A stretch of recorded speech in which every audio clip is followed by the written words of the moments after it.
अब देखिए जी, पहले तो हमको भी पता नहीं था कि अर्निंग इतनी अच्छी हो सकती है। आज के समय में व्लॉगिंग शुरुआत करना चाह रहे हैं, उनको क्या कहना चाहेंगे? अब आप उत्तराखंड के बाहर जाती हैं तो लोगों का प्यार देखकर आपको क्या लगता है कि मैंने सिर्फ पैसा ही कमाया है या फिर? बहुत सारे लड़कियां ऐसी हैं, उनको तभी पता चला कि मोरू का पेड़ होता है।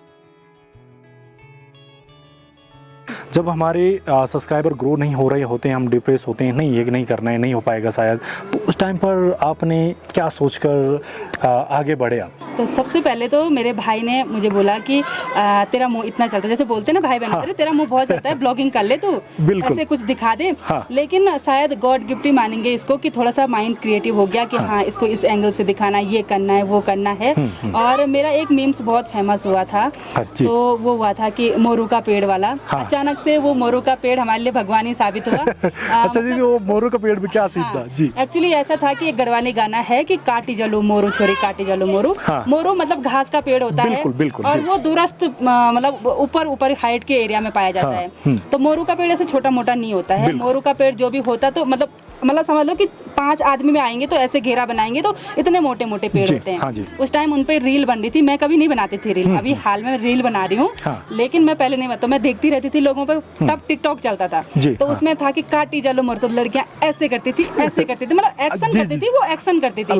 मेरा टोन उनको मतलब वो ऐसे वो रोस्ट करने का नहीं था। लेकिन मैं गई, मैंने बोला ओ भाई ये तो मोरू का पेड़, उस टाइम वो गाना फेमस हो रखा था। मैंने कहा आजकल तो लड़कियां ऐसे रील बना रही हैं जैसे सब्जी काट रही होंगी। और मैं मोरू का पेड़ दिखाती हूँ आपको, इतना बड़ा पेड़ है, अब देख लिया मोरू का पेड़, अब इसको काट के दिखाओ। तो वो जो एक पार्ट था ना वो फेमस हुआ, वो आपने सच्चाई दिखाई उस चीज की, वो सच्चाई दिखाई नॉर्मली। बोलने का तरीका थोड़ा चेंज हो गया था, मतलब ऐसे रोस्ट टाइप के नहीं करते हैं, बिल्कुल जो कोई मतलब नहीं था किसी को रोस्ट करने का, किसी तो मीम्स वालों ने जो होता ही अलग अलग प्लेटफॉर्म वालों ने वो पार्ट निकाला, और जितनी भी लड़कियां जो वो उस पे रील बना रही थी वो किया, और फिर बोला अरे इसने तो सबको ढो डाला, कि अब देखो ये ऐसे कर रहे हैं। तो बहुत सारे लड़कियां ऐसी हैं, उनको तभी पता चला कि मोरू का पेड़ होता है, नहीं तो वो पता नहीं क्या समझ रही थी। गाने में कुछ भी कर रही थी, लेकिन जब हकीकत आया आपके सामने तो थोड़ा अलग सीन था। जब आपने शुरुआत की थी व्लॉगिंग, तो लोग क्या सोचते थे इस बारे में?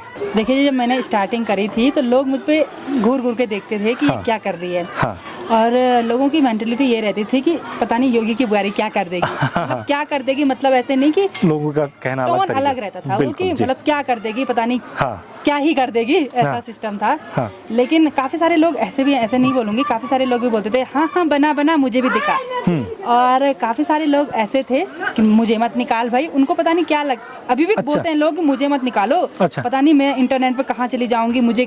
मैं बोलती थी क्यों बोल रहे ऐसे, नहीं मुझे दिखाना ही नहीं है, हमारे यहाँ ये मना करते हैं, ऐसे कुछ बोलते थे। लेकिन कई लोगों ने बोला कि हाँ हमको दिखाओ, और कई लोग जो पहले बोलते थे कि हमको वीडियो में लाओ, अर्निंग होने के बाद उन्होंने बोला अरे तू तो कमा रही है, मुझे मत लाना वीडियो में। हमको देख के कमा रही है। लोगों की मानसिकता थोड़ी अलग है यहाँ पर, है ना? हर प्रकार के लोग रहते हैं समाज में, हर प्रकार के, कोई सपोर्ट करने वाले, कोई सिर्फ चुगली करने वाले, और कोई ऐसे हैं कि जो बाहर तो बोलते हैं कि हमको इनसे मतलब नहीं है, हम नहीं देखते हैं, लेकिन देखते वो पूरा है। अच्छा बिल्कुल भैया, आपका क्या सोचना था उस टाइम पे कि लोग कहते होंगे कि आपकी वाइफ इस तरह की व्लॉगिंग कर रही है, तो आपको क्या क्या ताने सुनने पड़ते थे उस समय पे? मेरी सोच तो पहले से बहुत वो थी हाई, मैंने बहुत ऊपर की सोचता था। तो मैं ये नहीं रखता था कि लोग क्या कहेंगे क्या नहीं कहेंगे। मैं तो केवल अपनी वाइफ में टैलेंट पहचाना मैंने, कि मेरी वाइफ में बहुत टैलेंट है। तो मैंने कहा मेरी वाइफ को इस क्षेत्र में जाना चाहिए। बिल्कुल। तो मैंने कहा ब्लॉगिंग करो, आप आगे बढ़ते रहो, क्योंकि आप में वो टैलेंट है। ये आज भी बोलते हैं कि अरे लोगों की क्या सोच रही है, जिस दिन मरेंगे ना उस दिन बोलेंगे अरे वो ऐसा ही ऐसा। कोई अच्छा बोलेगा, कोई बुरा बोलेगा, उस दिन भी बोलेंगे।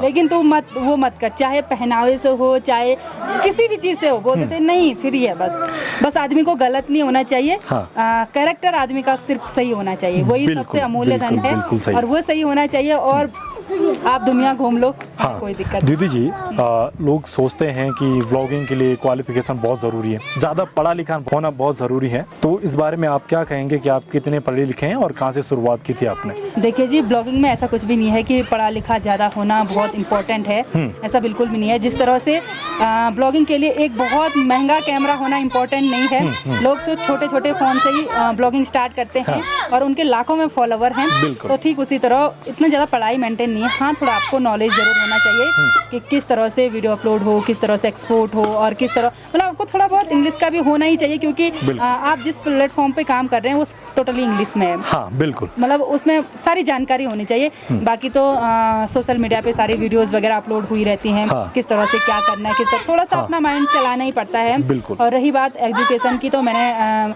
12 पास किया, उसके बाद मैंने फार्मेसी की। बहुत सालों तक मेरा मेडिकल भी रहा, मेडिकल स्टोर खोल के। हाँ। तो मेडिकल के क्षेत्र में भी काफ़ी एक्सपीरियंस है। मैंने गवर्नमेंट जो हॉस्पिटल था उसमें भी काफ़ी मतलब प्रैक्टिस करने के लिए सेवा दी। हमारे एक डॉक्टर जी हैं भट्ट जी, तो उन्होंने मुझे बोला कि आदमी प्रयास करके भी सीखता है, देख के सीखता है। हाँ, ये पढ़ाई एक अलग बात होती है कि हाँ ये पढ़ लिया और एक्सपीरियंस ही नहीं है। हाँ। तो बस ब्लॉगिंग के लिए वही था कि भाई ने बोला करो, तो हस्बैंड जी ने बोला करो, तो कर लिया। जी दीदी जी, आपने शुरुआत किस चीज़ से की थी व्लॉगिंग की, या एडिट आप किस चीज़ से करते थे उस समय पे शुरुआत में?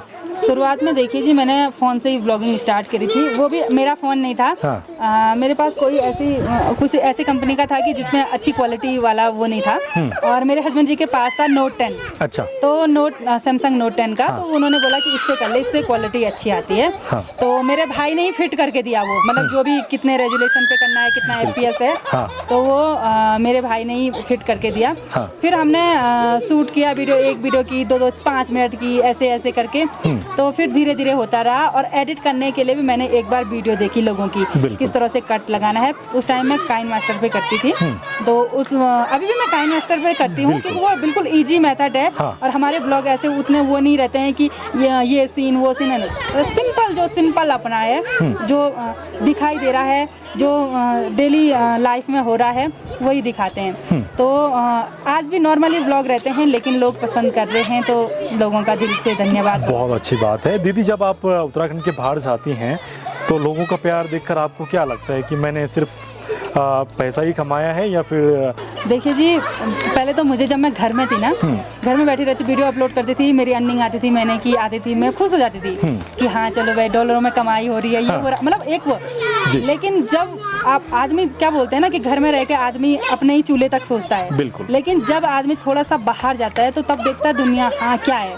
तो जब मैं इधर उधर जाती थी तो मैं बोलती हूँ हाँ, लोग मेरे हाथ जोड़ रहे, पैर में पड़ रहे, ना ना ना ना ना ना, कितना भगवान जी के दर्शन हो गए, ना ना ना भगवान जी आ गए। तो मैं उस भगवान का शुक्रिया अदा करती हूँ कि उसने मुझे क्या सोच के बनाया होगा।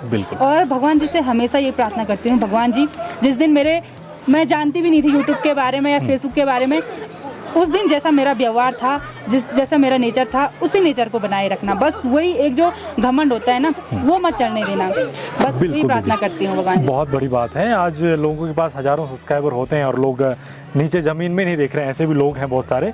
दीदी का स्वभाव आज भी वही है जो शायद तब रहा होगा, और ये देवी देवताओं का ये आशीर्वाद है कि दीदी का स्वभाव आज भी ज़मीनी है। जी दीदी जी, जो आज की डेट में, आज के समय में व्लॉगिंग शुरुआत करना चाह रहे हैं, उनको क्या कहना चाहेंगे? उनको किस तरह के कंटेंट देने चाहिए? जी तो जैसे आज के टाइम पर तो वैसे फॉलोवर लोगों के जल्दी बढ़ रहे हैं, लेकिन अर्निंग शायद उतनी अच्छी नहीं आ रही है। क्यों? क्योंकि देखिए जी, खाते पीते सोते तो सब हैं। बिल्कुल। शादी भी अटेंड सभी करते हैं, गाड़ी में भी सभी जाते हैं, मतलब एक डेली लाइफ है सभी की होती है। लेकिन आपको शुरुआत आप दिखाइए, हम भी दिखाते हैं कि हम ये खा रहे हैं, हमने आज ये खाया, हम सो गए, हमने रूम ले लिया, ये तो हम भी दिखाते हैं। लेकिन कब दिखाया? जब एक बार लोग जुड़ गए, कनेक्ट हो गए। और जो शुरुआत कर रहा है कि आज मेरा ये हो गया, वो नहीं होता है। मतलब पहले ही मेरे भाई ने भी मेरे को ऐसे बोला था कि पहले कंटेंट पे ध्यान दे कि तेरा आपका कंटेंट कैसा है। कि पहले मैंने रीति रिवाज दिखाए, अपना खान पान दिखाया कि हम ऐसे लोग, पहाड़ी लोग ऐसे खाते हैं, पहाड़ी लोगों का पहनावा कुछ इस तरह का है, लाइफस्टाइल ये है, घास ऐसे लाते हैं, ये ऐसे करते हैं, मकान ऐसे हैं। तो उनसे कनेक्ट हुए लोग। अब जब एक बार अगर मैं आपसे कनेक्ट हो गई तो आपकी, चाहे मैं कुछ भी करो आप, तो मैं देखूंगी ना हाँ भाई ये क्या कर रही है आज के दिन पे। तो बस लोगों का प्यार और सपोर्ट ही है बस। जी आज का जो समय है दीदी जी, लोग कंटेंट देख रहे हैं, और लोग कुछ साल पहले क्या देखते थे कि सिर्फ जो चीज़ें दिखती थी उसको हकीकत मान लेते थे। आज लोग जो हकीकत है उसी को देख रहे हैं, और शायद इसीलिए दीदी आज बहुत अच्छा ग्रो कर रही हैं इसी वजह से। दीदी जी अर्निंग के बारे में क्या कहेंगे आपकी? जैसे लोग कहते हैं कि ऑनलाइन में अर्निंग कैसे होती है, या यूट्यूब पे लोग इतना पैसा कैसे कमाते हैं, उसके बारे में हल्का सा। अब देखिए जी, पहले तो हमको भी पता नहीं था कि अर्निंग इतनी अच्छी हो सकती है। और अर्निंग जब होती है तो तब आदमी को ऐसा लगता है कि ऐसे खुद को ही लगता है, जिस प्लेटफॉर्म पे हम काम कर रहे हैं हमको लगता है अच्छा ऐसे भी होता था, हम कहाँ सो रहे थे, लोगों के 10-10 साल पुराने चैनल हैं, हम कहाँ थे। तो बहुत सारे लोग अभी ऐसे हैं, उनको वो शायद अपने आप को ही सांत्वना देते हो, मैं नहीं जानती, शायद वो नहीं जानना चाहते हो। वो मतलब मुझे भी पूछते हैं 10-20 हज़ार रुपये आ जाती है, मैं बोलती हाँ। अब ऐसे क्या बोलूँ कि हाँ इससे ज़्यादा आती है, नहीं बोला जाता है। और अर्निंग सा ऐसे है कि अपना घर परिवार चल जाता है। बिल्कुल। उससे बढ़िया बात क्या हो सकती है कि अपने हस्बैंड जी के साथ बराबरी में मतलब चल रही हूँ कि इनका मतलब कंधे से कंधे मिलाकर चल रही हूँ कि कुछ काम अगर हम किसी चीज़ की शुरुआत करें तो मैं बोलती हूँ अरे तुम भी और मैं भी दोनों साथ मिलकर करेंगे। पहले ऐसा नहीं होता था, हस्बैंड जी काम करते थे तो हस्बैंड जी ने मेरे को भी देना था, बिल्कुल, और मतलब परिवार भी चलाना था, ऐसा सिस्टम था। बहुत अच्छा लगा दीदी के साथ ये अनुभव साझा करते हुए। तो उम्मीद है आप सबको ये अनुभव पसंद आया हो तो ज़रूर लाइक शेयर चैनल सब्सक्राइब, और जल्द मिलते एक नए अनुभव के साथ। तब तक के लिए थैंक यू फॉर वॉचिंग। शुक्रिया। जय देवभूमि।